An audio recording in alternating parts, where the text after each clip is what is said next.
posibilidad, ng tagumpay o kabiguan, ng ligaya o lungkot. Kaya marapat lamang na tanggapin si Jesus bilang tagapagligtas at Panginoon. At matapos yun ay panariwain ang katapatan at paglapit sa Kanya bawat araw o day by day. Ang day by day ay naglalayong umalalay sa pang-araw-araw na pamumuhay. Narito po si Kuya Ed Lapis sa mensaheng pinamagatang Blessed Among Widows.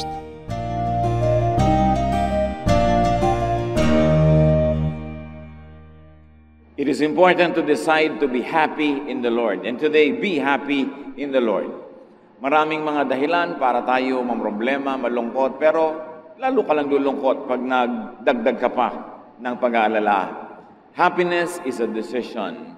And because God is God and God is in control, we can decide to be happy, even though there are many reasons and temptations to be sad. Acts 10:14-15, Peter said, "Lord, I can't do that. I've never eaten anything that is unclean and not fit to eat." The voice spoke to him again. When God says that something can be used for food, don't say it isn't fit to eat. Ang eksena ay nang si Pedro ay pinapakain ng Panginoon ng mga bagay na hindi kinakain ng mga Israelita dahil ito'y tinuturing nilang marumi. At sinabi ng Diyos, huwag mong matawag-tawag na marumi, ang ngayon ay ipinapakain ko sa iyo, therefore sinasabi ko sa iyo, malinis yan. Ang pag-aaral natin ngayon, pinamangatan, Blessed Among Widows. Pinagpala sa lahat ng mga balo. Isang napakahalagang kwento na kapupulutan ng mayamang aral.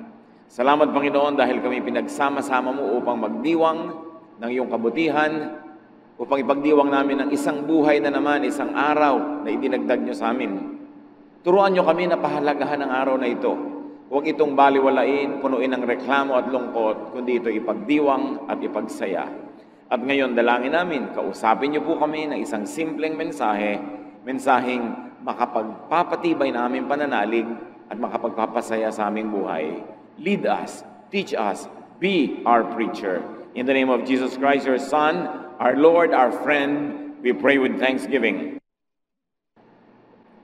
Unang Hari, 17, 1-15. Si Elias ay isang propetang taga-Tisbe sa Gilead. Sinabi niya kay Ahab, "Saksi si Yahweh, ang buhay na Diyos ng Israel na aking pinaglilingkuran, hindi uulan, ni hindi magkakahamog sa mga darating na taon, hanggat di ko sinasabi." Pagkatapos sinabi ni Yahweh kay Elias, "Umalis ka rito at magtago ka sa batis ng Karit, sa silangan ng Jordan. Maiinom mo ang tubig sa batis ng Karit, at may inutusan ako mga uwak na maghahatid sa iyo ng pagkain." Sinunod nga ni Elias ang sinabi ni Yahweh. Lumakad siya at nanirahan sa may batis ng Karit sa silangan ng Jordan. Umaga't hapon, may mga uwak na nagdadala sa kanya ng pagkain at sa batis naman siya umiinom. Ngunit dumating ang panahon na natuyo na rin ang batis. Kaya sinabi sa kanya ni Yahweh, "Umalis ka rito, pumunta ka sa Sarepta, sa lupain ng Sidon. May inutusan akong isang biyuda na magpapakain sa iyo roon." Pumunta nga siya roon at nang papasok na siya sa pintuan ng lungsod, nakita niya ang biyuda na namumulot ng panggatong. Sinabi niya sa babae, "Maaari po bang makiinom?" Aalis na ang babae upang ikuha siya ng tubig, nang pahabol niyang sabihin, "Kung maaari, bigyan mo na rin ako ng kapirasong tinapay." Sumagot ang babae, "Saksi si Yahweh ang inyong buhay na Diyos na wala na kaming tinapay. Mayroon pa kaming kaunting harina at ilang patak ng langis. Namumulot nga ako ng panggatong upang lutuin iyon at makakain man lang kami ng anak ko bago kami mamatay. Sinabi sa kanya ni Elias, huwag ka mag-alala. Pumunta ka na at gawin mo ang iyong sinabi, ngunit ipagluto mo muna ako ng isang maliit na tinapay at pagkatapos magluto ka ng para sa inyo. Sapagkat ganito ang sabi ni Yahweh, Diyos ng Israel, hindi ninyo mauubos ang harina sa lalagyan at hindi rin matutuyo ang langis sa tapayan hanggat hindi sumapit ang takdang araw na papatakin ni Yahweh ang ulan. Ginawa nga ng babae ang utos ni Elias at hindi naubos ang pagkain ni Elias at ng mag-ina sa loob ng maraming araw. Isang kagilagilalas na kwento na patuloy pa rin at maaaring maganap sa buhay natin ngayon. Isa-isahin natin at pulutan ng aral na maia-apply sa buhay natin ngayon. 1 Kings 17, 8-9. The Lord told Elijah, go to the town of Zarephath in Sidon and live there. I've told the widow in the town to give you food. Nabasa na natin ang unang kabanata ng kasaysayang ito. Si Elijah ay pinaalis ng Diyos doon sa kabayanan sapagkat ilang taon nang hindi umuulan. Walang ani, walang pagkain, walang tubig. Namamatay ang tao sa gutom. At sabi ng Diyos kay Elijah, pumunta ka doon sa batis ng karit, sa isang liblib na puok, yun ang iinumin mong tubig, at may mga inutusan ako mga uwak na magdadala sa iyo ng pagkain. Alam niyo ang mga uwak, paano sila nagkakaroon ng pagkain? Bigla-bigla na lang silang lumulusob sa mga pagkain, mga nakahain ng mga pindang, ng mga daing, mga pagkain ng mga tao, ninanakaw nila actually. Kaya ang mga uwak ay considered na unclean bird. Hindi kailanman kakainin ng mga Israelita ang anumang bagay na may kinalaman sa mga uwak, lalo't mga uwak ang nagdala. Pero sabi ng Diyos kay Elias, may mga inutusan akong uwak na araw-araw dadalhan ka ng pagkain. So God blessed Elijah through unclean birds. God now would bless Elijah through a foreigner, a non-Jew, and a widow at that.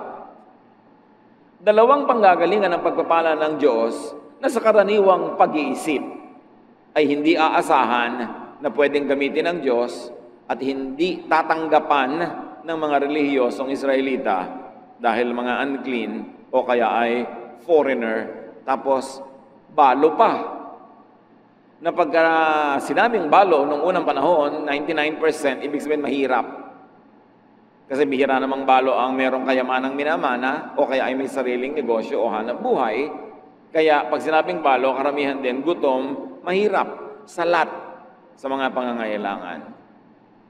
Dalawang pagmumulan ng pagpapala na sa karaniwang pag-iisip ay hindi gagamitin ng Diyos sa tingin ng mga relihiyoso. Pero Diyos mismo ang nagsasabi, meron naman akong bagong supplier para sa iyo, isang mahirap na balo. 1 Kings 17, 10-11. When Elijah came near the town gate of Zarephath, he saw a widow gathering sticks for a fire. Would you please bring me a cup of water? He asked.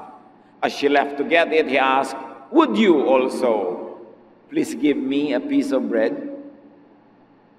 Namumulot ng mga tuyong kahoy ang babaeng ito upang gawing panggatong, fuel para siya gumawa ng apoy at makapagluto ng last meal nilang mag-ina. So may imagine natin sigurong tuyong-tuyo ang kanyang balat, nakakapit na sa buto ang kanyang balat dahil wala na siyang taba at wala siyang laman. At ngayon ay para siyang kalansay na namumulot ng mga tuyong kahoy sa isang kalansay na landscape dahil walang buhay na halaman. Nakakalungkot. At lumapit sa kanya ang propeta at sinabi, bigyan mo nga ako ng tubig. At sa kabila ng lahat, nakulang na nga ang tubig, buong puso namang tumalima ang babaeng ito. Papapunta na siya sa kanyang tahanan para kumuha ng tubig. Nang biglang sabi nitong si Elijah, siya nga pala, pakidagdagan mo na rin ng tinapay, ha? Water? O sige, bibigyan na nga, pero bread during a grave drought? It seemed to be a very tall order. Parang imposible una na ibigay, at mas imposible naman itong mama na to, ang lakas ng loob humingi ng ganitong bagay. Pero alam na natin na inutusan ng Diyos ang babaeng ito. Hindi natin alam kung paano niya nalaman ang utos ng Diyos. Maaaring siya kinausap o maaaring unconsciously nakalagay sa kanyang isip na talagang magbigay sa araw na yon o maging mapagbigay. Kaya yung pagbibigay ko minsan, ang nag-uudyok talaga sa atin Diyos, huwag nating pigilin. Pero huwag lang tayong papauto sa mga nanggagamit at mga abusado. Kailangan din, marunong ka. 1 Kings 17:12, the widow answered, "In the name of the living Lord, your God, I swear that I don't have any bread. All I have is a handful of flour and a little olive oil. I'm on my way home now with these few sticks to cook what I have for my son and me. After that, we will starve to death." Sabi niya, isinusumpa ko sa ngalan ng Diyos mo, sa ngalan ng inyong Diyos, wala akong tinapay. Yes, meron akong konting harina, konting patak ng langis, at ngayon meron ako pang gatong, gagawa ako ng apoy, magbe-bake ako ng konting-konting tinapay, at pagkakain namin yun, hihiga na kami mag-ina, at aantayin na lang namin na kamatayan. Ganun kalala ang sitwasyon. It was grim and heartbreaking. Pero sabi ng widow, your God. The widow was not fully aware that she also believed in this God. Na nung siya ay tinutusan ng Diyos na pakainin ng propeta, siya naman ay sumangayon. Kaya't bibigyan nga niya kung anong meron siya, tubig nga ibibigay niya eh. Wala lang nga talagang reading tinapay, pero inamin niya, meron naman siyang konting harina. Alam niyo po ba na maraming mananampalataya na hindi nila alam na mananampalataya sila? Kasi maaaring iba yung religious background nila, iba yung nilakihan nila na environment. Pero yes, nananalig sila sa buhay na Diyos sa langit na sinasamba ng mga Israelita, pero hindi sila lang ang nakakakilala o sumasamba, bagamat meron silang conscious knowledge of this God. Hindi exclusive sa kanila ang pananalig na ito dahil maging sa Biblia, napakaraming patunay na maraming hindi Israelita ang nananalig sa Diyos. Bagamat hindi articulated, hindi ganong linaw ang kanilang mga doktrina, but in effect, in practice, they are believers, like this woman. 1 Kings 17:13-14, Elijah said, "Everything will be fine. Do what you have said, magluto ka ng balak mong gawin, go home and fix something for you and your son, but first, please make me a small piece of bread and bring it to me." Hindi natin alam kung si Elijah ay diabetic, bumababa na ang kanyang sugar levels, kailangan siyang unahin.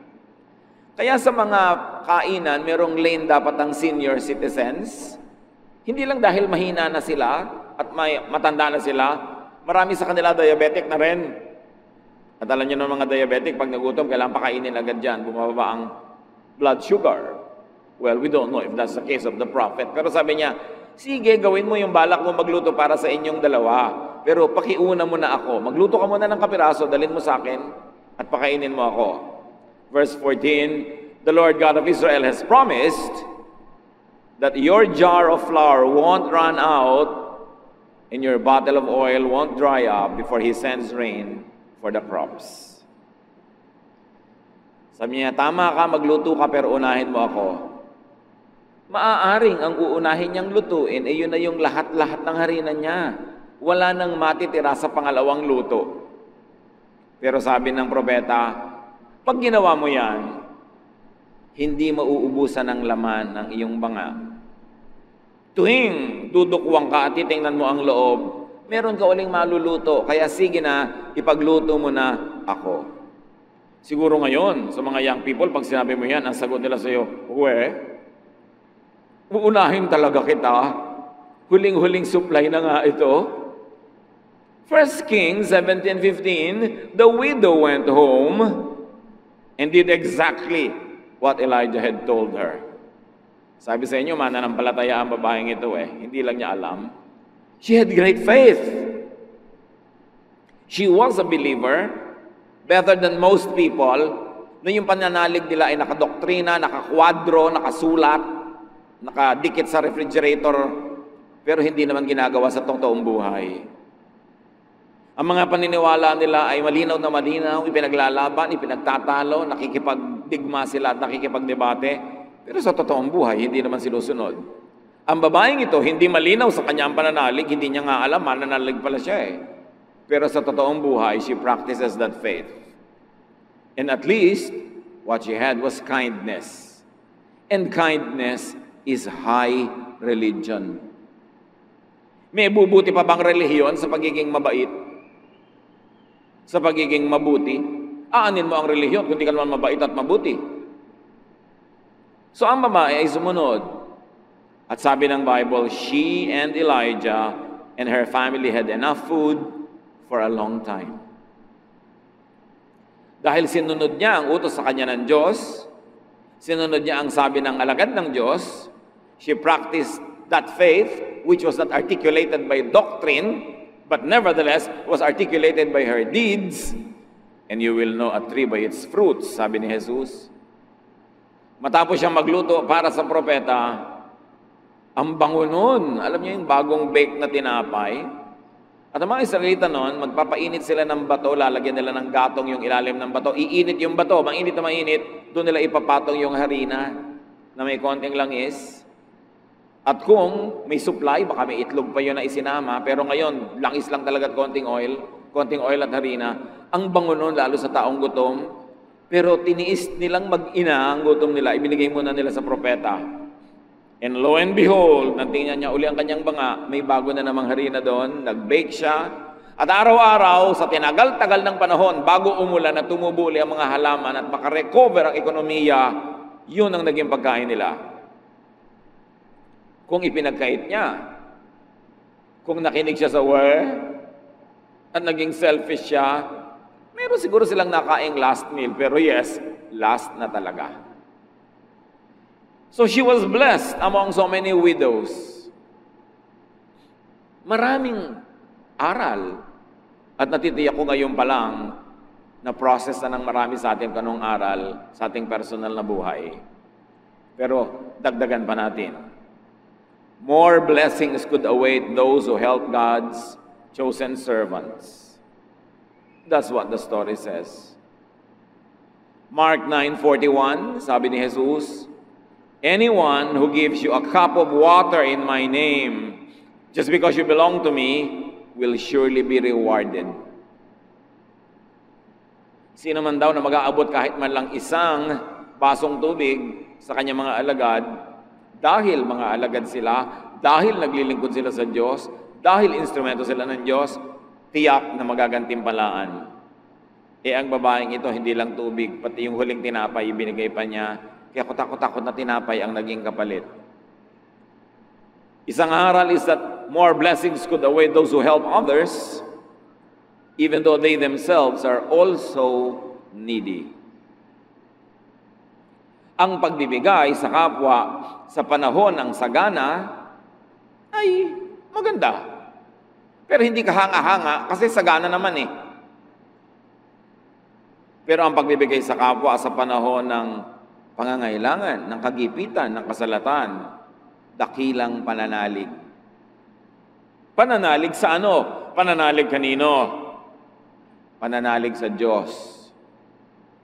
Na pag gumagawa ka ng mabuti, kahit sa panoong nangangailangan ka, nakikita yun ng Diyos, at Diyos ang siya magpapalit ng iyong mga ibinibigay, Diyos ang siya magbibigay naman sa iyo. Because you cannot give what you never received at first. Ano man ang ating ibinibigay ay natanggap na muna natin mula sa Diyos. Kasi kung hindi ka binigyan ng Diyos, anong ibibigay mo? You were born into the world with nothing. And you will go out of this world with nothing. Wala namang ipinanganak na may dala ng ari-arian, kayamanan, etc. Kaya kung meron man tayong ipapamigay, yun ay dahil lang nakatanggap na muna tayo. Kaya napakamali na hindi magbigay. Kasi ikaw nabubuhay dahil lang tumatanggap ka sa Diyos. Gumagamit ang Diyos sa mga instrumento, pero lahat ng mabuting bagay ay galing sa Diyos. Paano mo ngayon haharangan yung daan ng pagpunta sa iyo ng biyaya sa pamamagitan ng pagharang do sa daan na papalabas mula sa iyo at patungo sa iba. Iisang daan yon.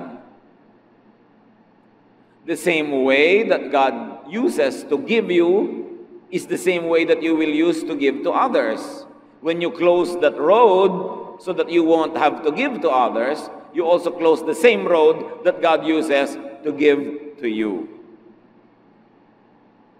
Pag naging maramot ka sa kapwa, pinipilit mo ang Diyos na maging maramot din sa iyo. Kasi ang sabi ni Jesus, give and it shall be given to you. Magbigay ka at ibibigay din sa iyo. Sa katunayan, dahil ibinigay na sa iyo, kaya magbigay ka. Kung sobra ka magpapakatalino, magpapaka-wise, magpapaka-selfish, you will survive for a few days, but beyond that, no more. Kaya ang tunay na matalino, mapagbigay. E paano pa kung hindi ka lang matalino at maka-Diyos ka pa, di lalo ka mapagbigay? Hindi matalino yung maramot. Akala ng iba, katalinuhan yun, be wise. No. Pwede mo ba naman mawawisan ng Diyos? Siya na nakaabang, naghihintay, nanonood sa lahat ng ating ginagawa, pwede mo bang mailihim sa Kanya na ang damot-damot mo? Because in the same way you give, it shall be given to you. Alam ng mga taong generous kung gaano ka-generous ang Diyos. Ang mga kuripot, hindi nila mararamdaman yung generous giving ng Diyos. Kasi kuripot din ang pagbibigay sa kanila. Hindi ba kayo nakakahalata? Yung mga kuripot, yung mga hindi mapagbigay, yung mga mararamot, habang buhay nagtitipid. Habang buhay, tuos ng tuos. Habang buhay, kwenta ng kwenta. Habang buhay, tiis ng tiis. Kasi yun ang style nila. Pag tinitiis mo ang iyong kapwa, titiisin ka rin ng langit. Pag binemenos, nililiitan, kinokontian mo ang bigay sa iba, di konti rin ang dating ng blessing sa iyo, kaya katipid ng tipid. Sasabihin ng iba, alam mo, kaya ako nabuhay ng matagal, katitipid ko. Hindi nila naiintindihan, kaya ang tagal mong tipid lang ng tipid, kasi kuripot ka. Imposible ba sa Diyos na buhusan ka ng pagpapala pag gusto niya? Sino makakapigil sa Diyos kung gusto kanyang palangoyin sa pera? At sino naman ang makakapigil sa Kanya kung ayaw Kanyang bigyan? Alam niyo kung sino ang makakapag-udyok sa Diyos at makakapigil sa Diyos? Tayo rin. Because in the same way you give, you receive. What you do to others, they do unto you, and God does to you. Ang tunay na matalino, mapagbigay. Kasi ang pagbibigay ay pagtatanim, at ang pagtatanim ay pag-ani. Hindi man yung binigyan mong eksaktong tao ang anihan mo, aanit-aani ka sa iba. Kasi si Jesus ang may sabi, what you plant, you harvest. Pero ang pinagkakait, ipinagdadamot mo sa iba, ipagkakait at ipagdadamot din sa iyo ng langit. Kaya maging mapagbigay dahil matalino, at lalo naman kung dahil maka-Diyos. More blessings could await those who believe that God will provide. Alam niyo yung karamutan, ibig sabihin nun, hindi ka masyadong naniniwala that God can provide for your needs. Therefore, you have to be very wise, you have to be very selfish, sometimes you have to be very greedy, that you can cheat and steal from others dahil hindi ka naman bibigyan ng Diyos kung hindi ka magnanakaw. Hindi ka papakainin ng Diyos kung hindi ka magiging makasarili. Yun ang sinasabi ng mararamot. Kaya hindi nakakatuwa sa Diyos yun. Of course, hindi naman ibig sabihin na kung maka-Diyos ka, bulagsak ka na. Tapon ka na lang ng tapon, bigay ka na lang ng bigay kahit sa hindi dapat bigyan. But do not let needs and famines scare you. Do not let needs and famines take away your humanity and kindness away. Yes, merong panahon ng taggutom, pero Diyos pa rin ang Diyos sa panahon na yon. Yes, may panahon na wala kang kita, wala kang trabaho, wala kang negosyo. Yes, may panahon na lugi ka. Yes, may panahon na salat at kulang na kulang ka. Pero ang Diyos ay nakaupo pa rin sa kanyang trono at siya pa rin ang Diyos. Ang mahalaga sa mga panahon na ganito, manatiling tapat, manatiling nananalig, at manatiling mabait. Hindi sapat na dahilan ng ating mga kasalatan at pangangailangan para tayo maging maramot at masama sa kapwa.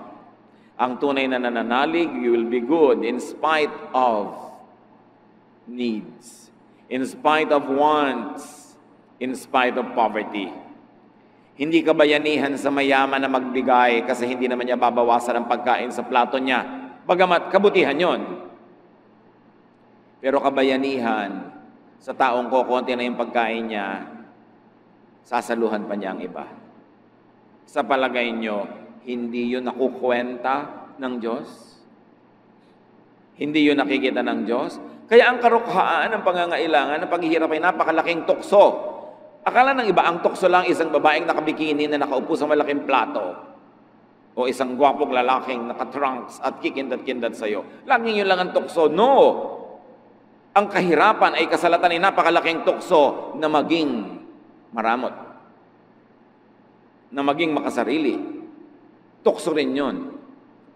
At yung pagyaman, malaki ring tukso. Kasi yung yumayaman, lalong gustong yumaman. Kaya napapansin nyo, mas yumayaman, marami, mas kumukuripot pa. Kasi tuwang-tuwa siyang dumadami yung iniipon niya, nagiging Diyos na niya yon. Tukso rin yon. Maraming tukso.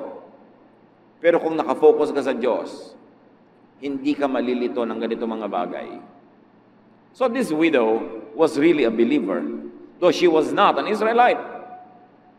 But she was better than all of those Israelites at the time because she was the only widow blessed by God during that famine. Not one widow in Israel was blessed. So be discerning. Yes, be good, but be discerning even in dispensing kindness. Hindi ibig sabihin ng kabaitan ay kawalan ng talino. Alam niyo naman, sabi nila, kapatid ng kabaitan ang kablangkan. Madalas talaga nakakalito yung dalawang yon, kung mabait ka ba o blank. Pero ang tunay na makadiyos, mabait pero matalino. Be discerning in dispensing kindness, especially to religious opportunists. Marami mga oportunistang relihiyoso, gagamitin ang verse na ito para katasan ng mga widows, katasan ng mga mahihirap, makuha ang mga pera nila, mapunta sa isang bundat na bundat, busog na busog, at ang yaman-yaman ng mga relihiyosong leaders. So matalino ka rin, and be discerning, especially in entrusting scarce resources to others. Konti na nga yung resources mo, yes, nagbigay yung babae, pero hindi kahit kanino na lang, ibinigay naman niya dun sa propeta, na sinabi ng Diyos ay bigyan niya. Matthew 10:16, sabi ni Jesus, be as wise as snakes and as innocent as doves. So kailangan wise ka kung mananampalataya ka. Hindi ka blank. Hindi kung mananampalataya ka, blank ka na. Dapat matalino ka. Kailangan nag-iisip ka. Hindi ka basta bigay ng bigay. Pinag-iisipan, ipinapanalangin. Pero ayon sa udyok ng Espiritong Banal, we become generous. Belief in God is not limited to those with religious awareness. Nakita niyo yon? Wala namang masyadong sinabing religious awareness ang babaeng ito. Pero ang pananalig niya, platinum. Kasi nakikita sa gawa. Ang tunay na pananalig ay nakikita sa gawa, hindi sa salita. Hindi sa doktrina, hindi sa laki o version ng Biblia na hawak mo, kundi sa gawa. Kaya maraming mga tao hindi relihiyoso sa biglang tingin, pero mas spiritual pa kaysa sa mga relihiyoso dahil sa gawa. By their deeds you will know them, sabi sa Bible. By their fruits you will know them if they are children of God. And apparently, very clearly in this story at least, and in many more other stories, God's blessing is not limited to Israel or to Israelites. God's blessing is not limited to certain persons or groups of persons. Walang limitasyon kung sino ang pwedeng pagpalain ng Diyos. Hindi garantisado na pag relihiyoso ka, blessed ka na. At meron naman mga hindi relihiyoso na be-bless.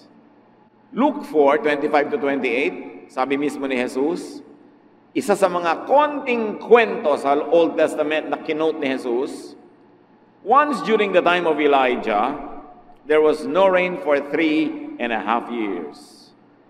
And people everywhere were starving. There were many widows in Israel, but Elijah was sent only to a widow in the town of Zarephath near the city of Sidon. When the people in the meeting place heard Jesus say this, they became so angry. Nangangaral si Jesus sa loob ng bahay dalanginan nang inungkat niya ang kwento ng babaeng ito. Sabi niya, alam niyo noong unang panahon, 3 kalahating taong walang ulan. Anong klaseng El Nino yan? Ang tagal. Drought. Pag may drought, walang tubig. Pag walang tubig, walang halaman. Pag walang halaman, walang kakainin ng sino man. 3.5 years. Kung may itinago ka man, ubus na dahil 3.5 years. Sabi niya, wala ni isang babaeng balo sa Israel na pinagpala at pinili ang Diyos, kundi ang babaeng ito na taga Sidon, meaning Gentile, hindi Israelite. Sabi ganon, siya lang ang pinagpala ng Diyos. Nagalit ang mga banal at relihiyosong Israelita na nakikinig noon sa sermon ni Jesus. Bakit sila nagalit? Because the Jews had always thought of and considered themselves as special and favored. Sobra na nilang napapaniwala ang kanilang mga sarili na napaka-special nila sa Diyos. Sila lang ang mahal ng Diyos, sila lang ang anak ng Diyos, sila lang ang itinangi ng Diyos. At yan ay binasag ni Jesus sa napakaraming pagkakataon. Ipinamukha niya sa mga Israelita, you are not as special as you think. At sabi ni John the Baptist, kahit ang mga batong ito, pwedeng gawin ng Diyos na tagasamba sa Kanya kung kayo mga Israelita hindi sumasamba. Sobra kasing naging ethnocentric ang mga Israelites. Sobrang yumabang sila. Sila lang ang blessed. At sabi ni Jesus, alam niyo ba? 3.5 years, not one widow in Israel was blessed, but this outsider was blessed. Because God blesses whom He likes to bless. Hindi mo pwedeng limitahan ng Diyos na yung gusto mo lang i-bless niya, ang i-bless niya. The Lord told Moses that He has pity and mercy on anyone He wants to. Kung sino man ang maibigan ng Diyos sa kaawaan, tulungan, sino ang makakapigil sa Kanya. So God can bless you because maganda yun. Napagpapala ka dahil bagay ka, karapat-dapat ka, marami kang ginagawang mabuti, religyoso ka, etc. But God can bless you in spite of. Yes, pwede kang pagpalain ng Diyos dahil bagay ka, at pwede kang pagpalain ng Diyos kahit di ka bagay pagpalain, lalo sa tingin ng iba. God can bless you anyhow, anyway. Ganon kahiwaga ang Diyos. At kahit nagugutom ang buong bayan, God can bless you if God likes to bless you. Kahit huling harina mo na yon, pwede niyang dagdagan kung gusto niya. Luke 1:37, nothing is impossible for God. Walang imposible. Kaya pagka meron tayong mga suliranin, meron tayong mga pangangailangan, huwag kayo dun tumitig. Ang titigan nyo yung Diyos na kayang lutasin ng ating mga suliranin. Pag meron kang pangangailangan, ang titigan mo yung Diyos na kayang magbigay. Pag may kinakatakutan ka, ang Diyos ang tingnan mo na siyang nagbibigay sa iyo ng proteksyon laban sa iyong kinakatakutan. Sa oras na ang tingnan mo dilim, nalilimutan mong may liwanag. Pag ang pinakuan mo ng mata ay problema, nalilimutan mong may solusyon. Lahat ng problema may katapat na solusyon. Pero pastor, wala pong solusyon ang problema ko. Eh di hindi problema yon. Kasi pag may problema, may solusyon. Yun ang ibig sabihin ng problema. Pag walang solusyon, hindi problema, huwag mong problemahin, tanggapin mo.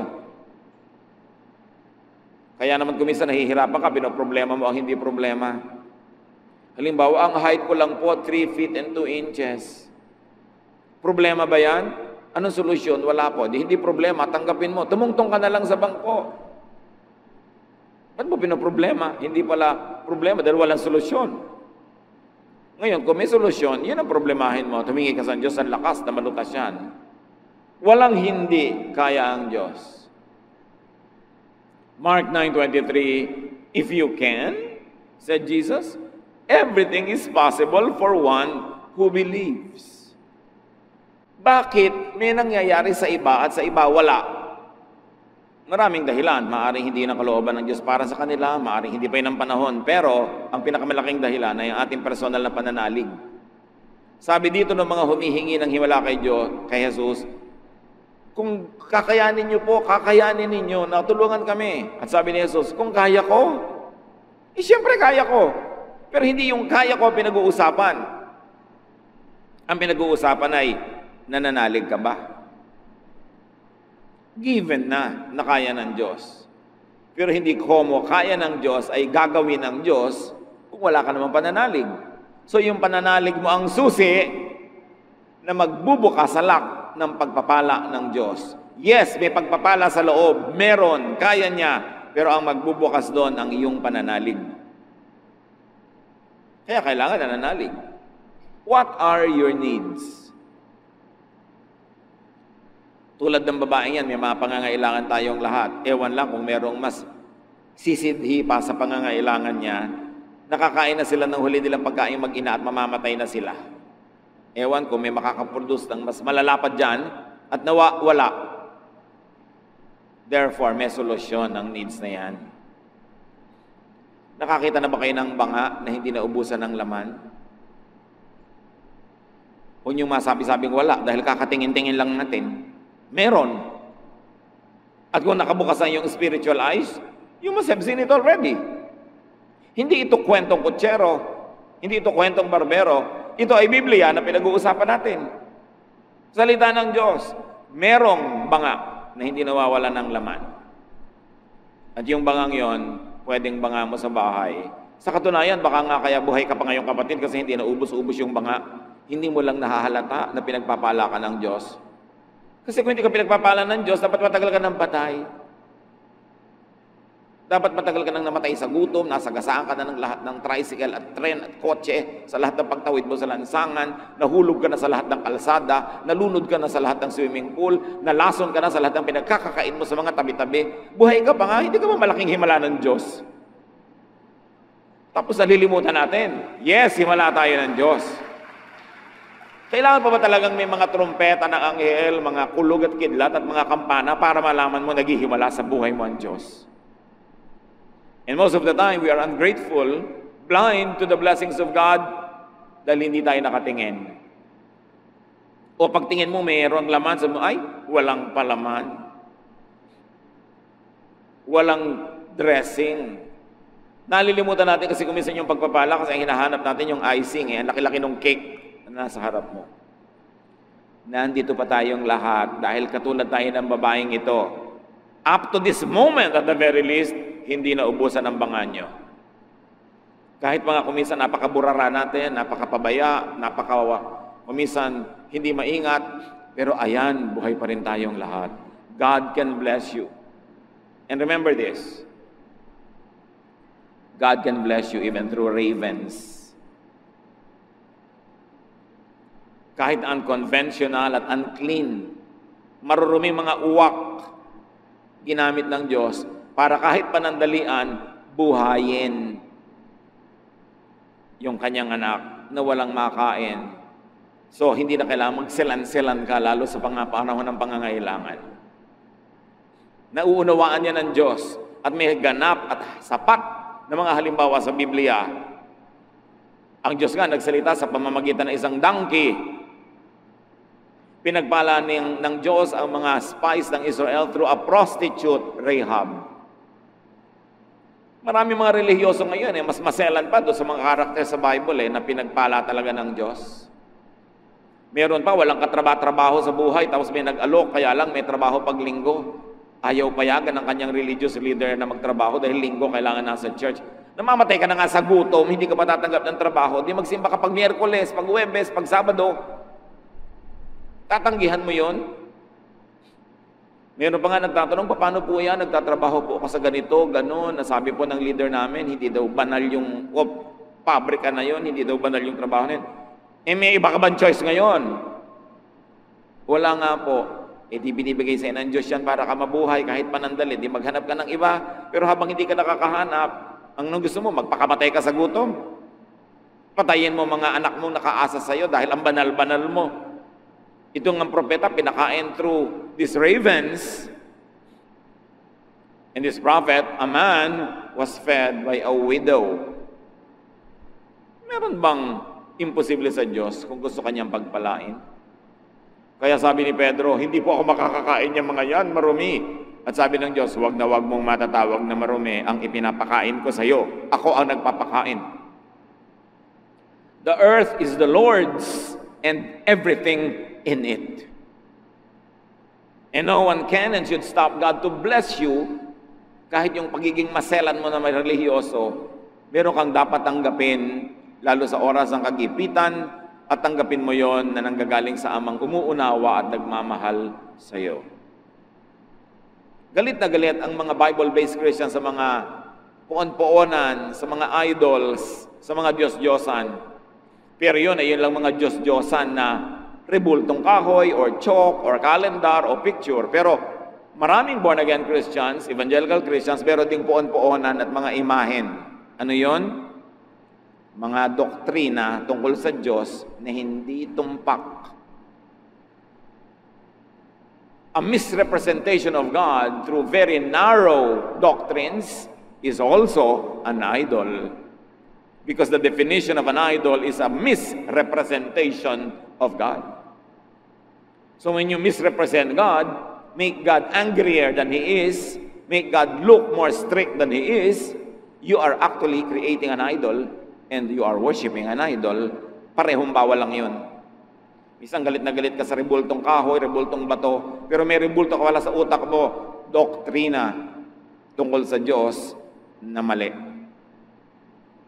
Baluktot, salungat, sa tunay na imahe ng Diyos na mabait, mabuti, maunawain, mapagpatawad.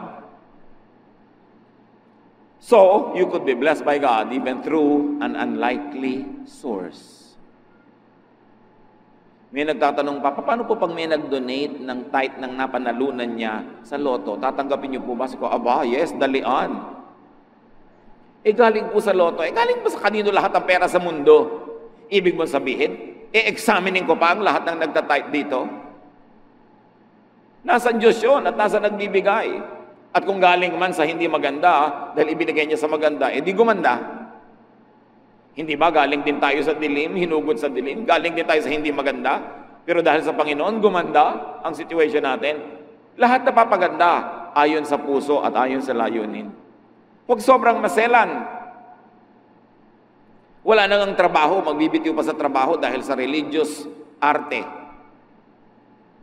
Lalo kung may pananagutan ka, may mga pakainin ka sa buhay mo, tanggapin mo yan bilang pagpapala sa Diyos. At kung hindi ka masyadong komportable, di maghanap ka ng iba. Pero habang wala pa, bakit ka naman tatalon from the frying pan to the fire? Na nasa banig, lilipat sa sahig, sabi ng matatanda. Don't be so squeamish. Minsan, mas baselan pa tayo sa Diyos. Mas banal pa tayo sa Diyos. Kasi meron tayong mga paniniwalang hindi naman totoo dahil nahuhubog ang paniniwala natin sa Diyos through doctrinal idolatry. Idols din yun. Dapat din yung basagin. Dapat ipakilala ang Diyos kung sino talaga siya at kung paano siya nagpakilala sa Biblia. Hindi lang siya isang snapshot. Yes, there were moments when God was strict. There were moments when God was angry, but those were just snapshots. Parang snapshot ng balance nyo sa bangko. Hindi ko may laman yun. Nung nag-apply kayo ng visa, ibig sabihin may laman pa yun ngayon. Di ba? Naiiba-iba rin yun. Maraming snapshots ang Diyos. Hindi siya pwedeng ikulong sa isang snapshot lang.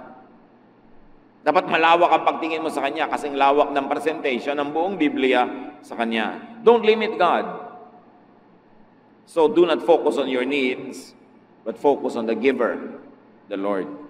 So are you needy? Anong mga pangangailangan ninyo? Anong mga kalungkutan ninyo?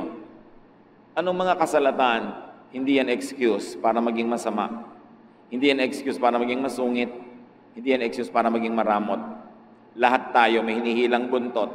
May mga pabigat sa buhay, pero hindi excuse yun para ilabas mo yung sungay. Mas may hinihila kang bigat, mas gumaganda pagka kagandahang loob, kagandahang asal ang ating ipinapakita. Kahit na may problema ka, pwede kang ngumiti. Kasi ang pagsimangot naman, hindi masosolve yung problema mo eh. So huwag tayong pabigat sa sobrang dami ng mga issues. Huwag nating lilimutin ng Diyos kasi siya ang laging tumutulong sa atin. At kaya niya tayong tulungan kung iibigin niya. Yung puso natin ang ilagay natin sa tama. Makinig tayo sa udyok ng Espiritong Banal. Huwag tayong matakot sa famine. This widow survived it. And there's no reason why anybody cannot. Basta tayo kakasihan ng Diyos at pagkakalooban niya ng pagpapala. So sa Kanya tayo umasa, sa Kanya tayo manalig, at yung turo niya ang ating sundin. Ama namin, salamat dahil kayo'y laging nandyan, hindi nag-iiba. Sa katunayan, kami ang patunay na kayo'y himala. The mere fact that we're here now is a testimony to your miracles. Many miracles. Turuan niyo kaming mabukas ang isip, ang mata, na sa inyo nakatingin, nananalig sa inyo at sumusunod sa inyo, hindi nagpapagulo sa pananakot ng sanlibutan para maghari ang inyong kapayapaan sa aming puso. Pagbulay-bulayan natin mga kapatid sa ilang saglit, ang iba pang mga kahulugan nito sa ating buhay. Bow before the Lord. Be at peace with the Lord. Close your eyes if it helps you to focus, and thank God for the many ways that He had made miracles to bring you today here. And He will bring you tomorrow to where you should be, because God is the same yesterday, today, and tomorrow.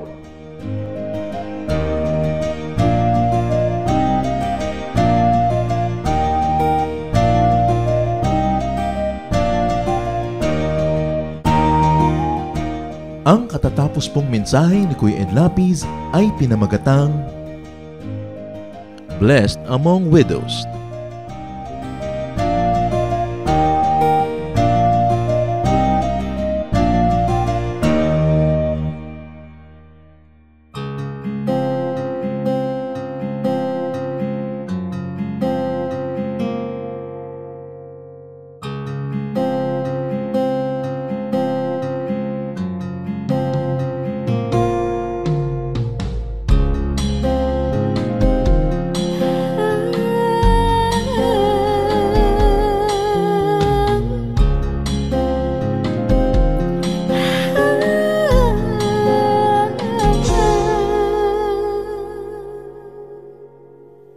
Pag-ibig mo o kailanin, sukat man lumayo'y mahal pa rin. Liparin ko man ang dulong ng langit, sa piling mo pa rin magbabalik.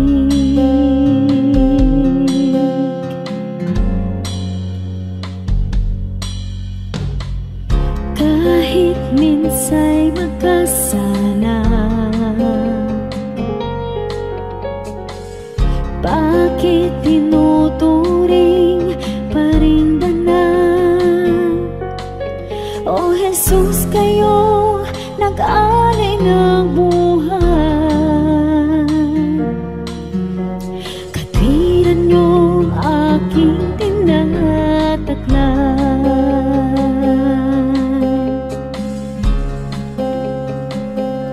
O tanggapin, papuri ay tingkin, nagsasabing ikaw aking hari, Diyos na banal, ngalay tinatanghal, kabutihan mo sa'kin walang mali. O Diyos, salamat sa pag-ibig na wagas.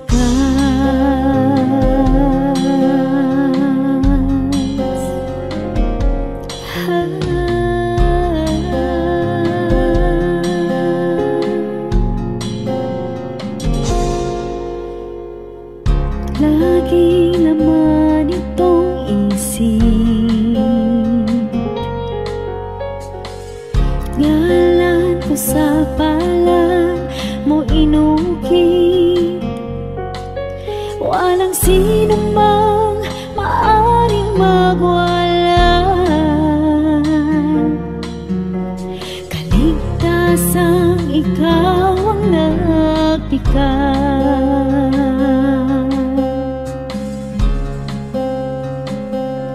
O tanggapin, papuri ay tingin, nagsasabing ikaw aking hari, Diyos na banal, ngalay tinatanghal. Kabutihan mo sa'kin walang mali. O Diyos, salamat sa pag-ibig na wagas.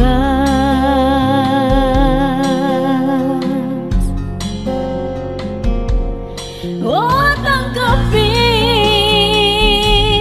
papuri ay tingin, nagsasabing ikaw aking hari, Diyos na banal, ngalay tinatanghal. Kabutihan mo sa'kin walang mali. O Diyos, salamat sa pag-ibig na wagas.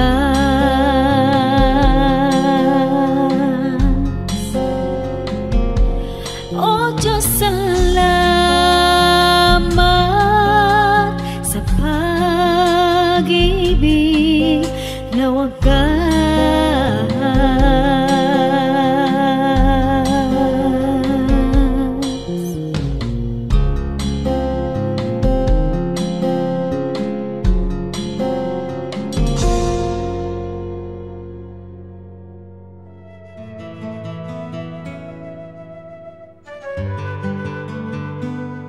Bakit may mga nagsasabing sila'y taga Cebu o Manila kahit hindi naman? Siguro yung ating colonial experience na masyadong kinlamorize yung mga big towns, yung mga kabesera. Kaya naman kahit man halimbawa taga Cavite, taga Manila sila eh. Kahit taga Montalban, Rizal, tinanong mo yan pag nasa Davao ka, taga Manila. So yung mga taga Bohol, yung mga taga Baclayon halimbawa, mga taga Bolhon, taga Cebu naman sila. Kasi gusto mong i-identify ang sarili mo sa isang malaking bayan. Kasi nga, nasanay tayo na yun ang point of reference at sense of identity. Ang siguro kailangan natin ngayon na i-develop pa, bagamat maganda na meron tayong malalaking mga syudad, pride of place. Na kung tayo galing sa Matnog, o kaya galing tayo sa Bulan, o kaya ay sa Baknotan, sabihin natin na doon tayo galing. Kasi doon talaga tayo tumubo and we should be proud of our birthplace.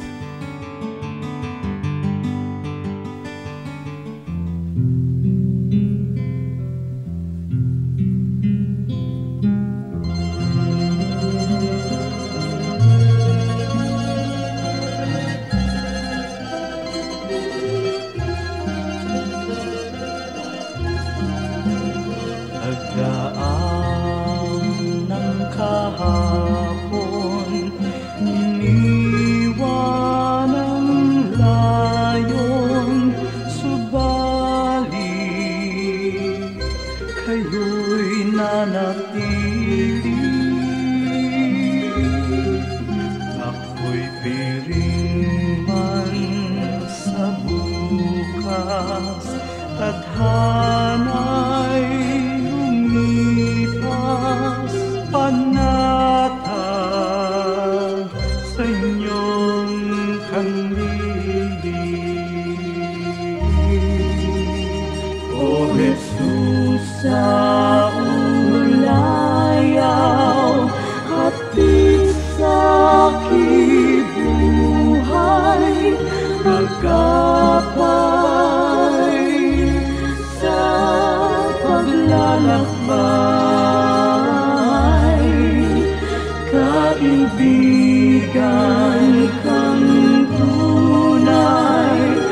tagliang karamay, kailanman di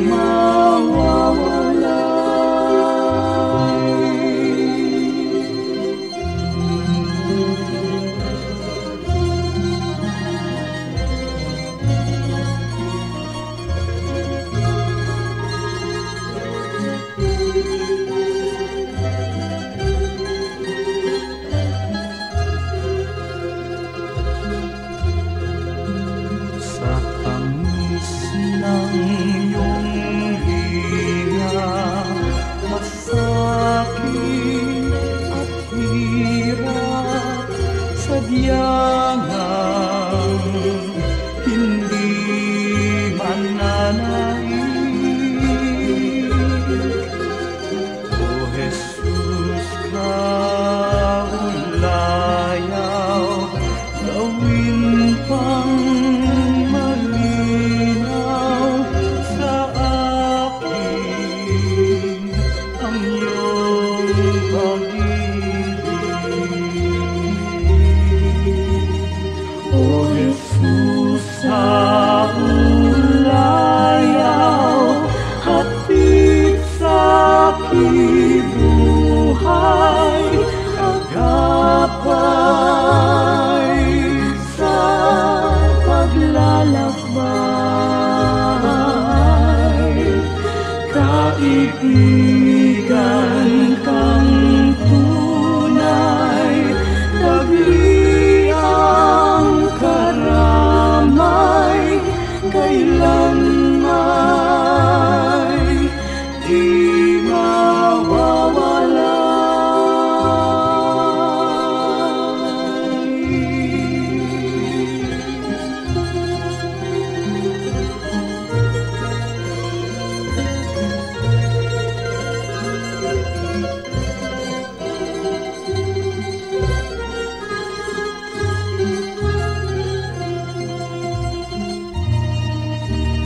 O Jesus, sa ulayaw,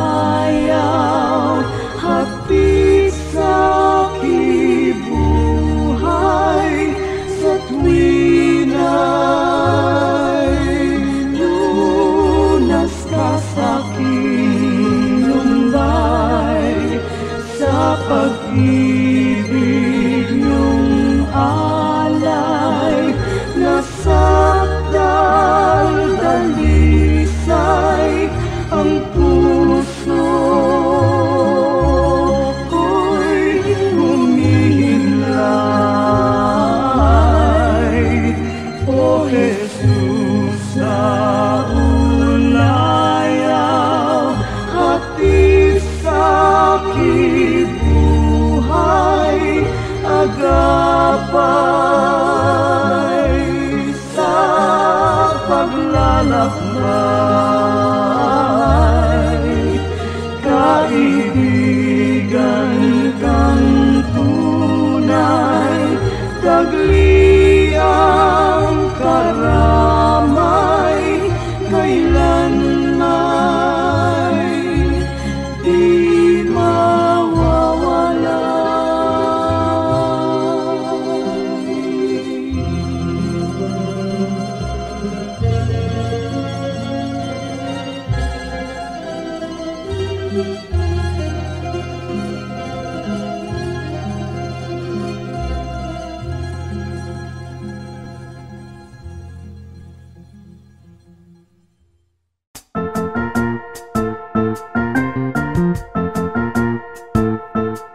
Oras na po para pansamantalang magpaalam ang programang Day by Day. Tayo po'y magsama-sama tuwing ika-6 hanggang ika-7 ng umaga, araw-araw. Magandang umaga po at mabuhay ang Panginoong Hesus!